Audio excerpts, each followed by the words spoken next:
xildhibaanada baarlamaanka qaar ayaa dawladda Soomaaliya ka dalbaday inay cadeyso sababtii xildhibaan Maxamed Warsame Faysal agagaarka madaxtooyada Soomaaliya loogu qarxiyay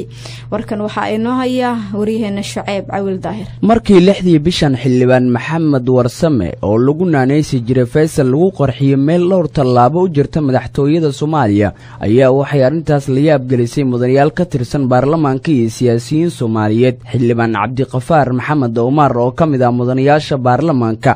si gaar ah ay isugu dhawaayeen xildhibaankii geeriyooday ee Maxamed Warsame ayaa waxa uu ka dalbaday dawladda in si degdeg ah u soo cadeyso sababta keentay in meel dhowr talaabo u jirta madaxtooyada Soomaaliya oo aad loo ilaaliyo lagu qarxiyo xildhibaan waxaana uu inta hadalka daba dhigay in ay la yaab gelisay arrinka markay ay maqleen kadib inay sheegan waayeen al-shabaab oo lagu tiriyo dadka mas'uuliyiinta dawladda markay ay dilaan sheegto waxaana xildhibaanku uu sheegay in la dhihi karo arrintan inay tahay mid siyaasadeed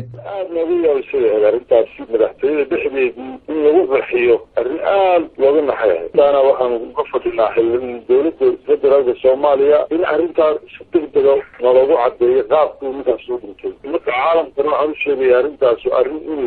in la tahay arrin siyaasadeed jirtay arrintaa waxaan u baahanay in war cad nooy laakiinse arrintaasi waxa weeye dadkii wax qarxin jiray hoosteedada iyo idaacadaha ka shaqeyn jiray haddii xildhibaan jireen iyo haddii ay dilaan sarkaal garan jireen annaga kulligood ilaa hadda lagama hayo wax hadala dadka marka arrintaasu arrin wallahi shakigeeda la weyn ayaan hadalku kugu soo koobay